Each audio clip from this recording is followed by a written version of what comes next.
Hello, everyone. Welcome. If you're new here, I'm Aja. And I'm Steven. Hey, so today we'll be diving into a topic that's very important to us. It's basically how we manage our finances with the large family we have. We have a family of nine. Yes, it's nine of us. It's a lot.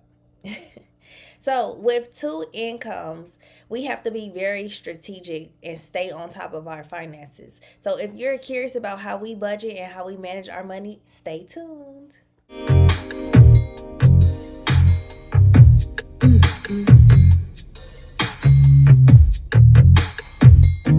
Hey, so we have three main strategies that we use to help us stay on top of our finances. So, first, we have our budget. So, everybody needs a budget, period. Like, this is not going to work without a budget. So the one that we use is very user friendly, and it helps us to keep our finances organized. We love it because we input the data and it just spits out the correct calculations and gives us the exact amount of money that we have left over after bills and other expenses. So here's a quick glimpse at how it works. All right, so this is the budget worksheet. This is how it works. Here you can rename all of this anything you want to name it. And then for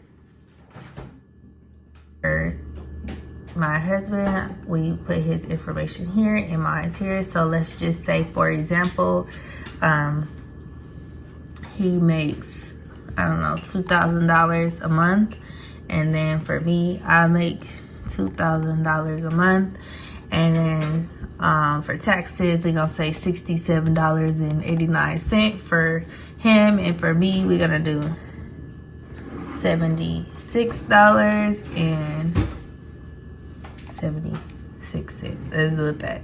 So you see how that just automatically went there. And then this is the most important. So once you start putting all your debts in here, it completely calculates it. So if we make $4,000 a month and we have only $144.74 of reductions, then we have a positive of $38.55.26. So obviously this is, way more stuff goes in here, but you can pretty much just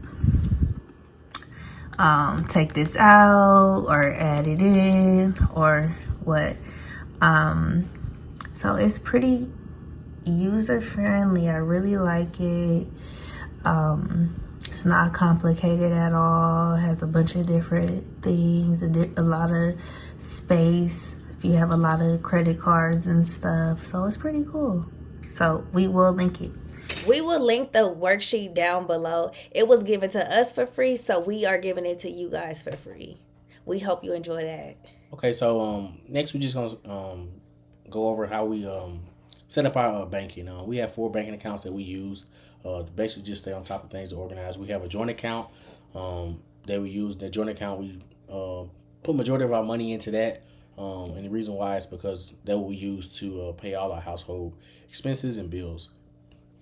Then we have the savings account, and this is for emergencies and future expenses.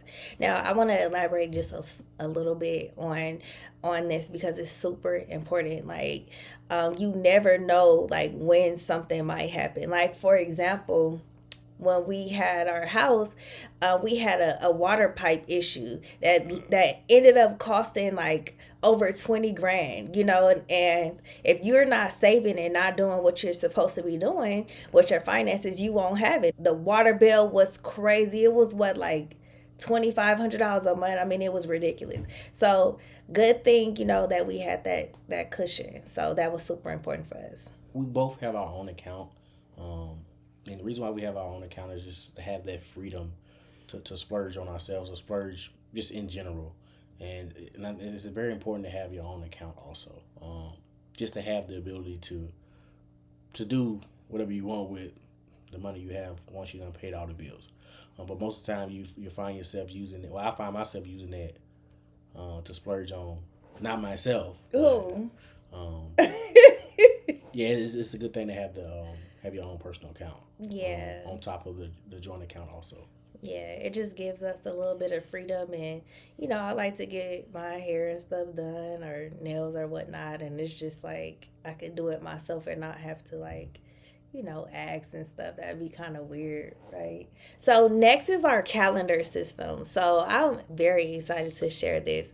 I love Google Calendar. I think that everybody needs to start utilizing this for something in their lives. But for us, we use it to track our bills, amounts due, when they're due. So all of us are connected on the calendar. So the kids are also aware of the bills and the due dates and things. So sometimes we'll just ask them, hey, what do we have due this month? And they get notifications, so they are very aware. So typically they know. So, it's just kind of teaching them just to, when they get older, to have their own systems in place. So, Yeah, setting reminders and just being on top of things is very key. yeah. For the calendar, the Google Calendar is very useful and beneficial. At first, I was slow to use it.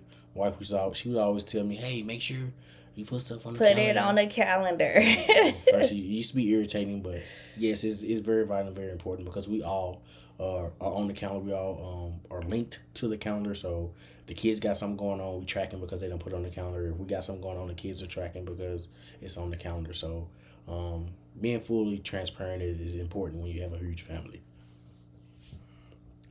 Indeed. So, moving on, we have the third strategy, which is how we manage debt reduction. So yeah, we followed the snowball method to tackle our debt, and basically what we did, we just tackled all the small debt, and conquered all them little small wins, and then went on to the bigger battles, and which were the large debt. Um, so essentially, once we cut down all of the small debts, we use all the small debt uh, money that we was gonna use for small debt. Since once we done wiped that out, and tackle the big debt, which was very effective for us and a great tool that we had used to like reduce our debt. So that's what we use. So one thing I wanted to add about that is when when we pay the bills off and it's that zero balance that hits your credit report, it just nothing feels better than that. Like it's like one thing down and it's always, a work in progress, but it feels good and it's motivation to just keep going, keep saving. Oh yeah. So since we have two incomes, we have the ability to put more funds towards paying off our debts faster. So Now, so let's talk about savings. We both contribute to our savings account. Um, we try to at least put a minimum of a couple $100 in there, but the goal is put like a few, like we can squeeze and put a few more hundred into our savings. And that's what we do. So we hold each other accountable when it comes to that, so we can have money in the savings because like I said, all of this it takes discipline, and after you do it, after you do it for so long, it becomes the norm, and it's not hard anymore. Patience is key. Um, Discipline is key um, to managing all the things that we do. So you just gotta be disciplined when you are doing a budget. Stay on top of yourself. Hold yourself accountable and hold each other accountable. Everything will work out. as far as our savings account is concerned, we never touch the money. And, he actually doesn't even look at it. I check it about like every 6 months or so, and I'll check in with him to say, hey, have you seen how much money has grown? And he's Yeah. like, yeah, no, I don't know. And I'm just kind of like, yes. It's a good feeling when you're able to save and you're able to see growth, see progress, and it's just a motivator. Like the whole process is just really a motivation for us. So right now we use a high yield savings account through American Express. It has a great rate, and it's Yeah, just a great way for us to make our money work for us. yeah.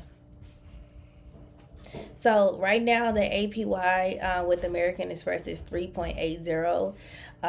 So it fluctuates up and down. I understand that it's other banks out there that probably have higher APYs right now, but we decided to just leave it where it is and we'll see what happens. But it has been growing, so that's a good thing. And we cannot forget about retirement. So we both put 6% of our monthly income into two individual retirement accounts.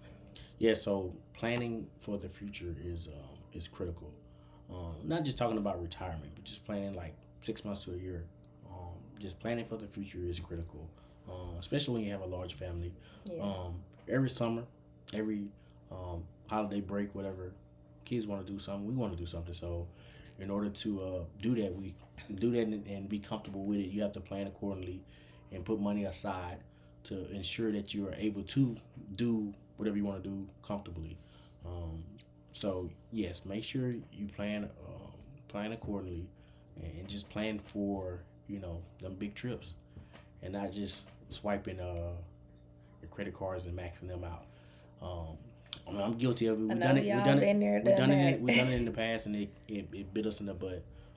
But we have learned from that, and we have grown from that, and we know how to use systems correctly now. And then we want to have another baby, right? But Okay.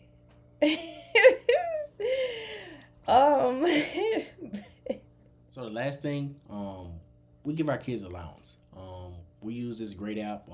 I think it's great. You think it's great? It's the green light app, and basically with the green light app, you can put in certain chores, certain tasks for the kids to accomplish, and once they accomplish them things for the week, that's when they get rewarded.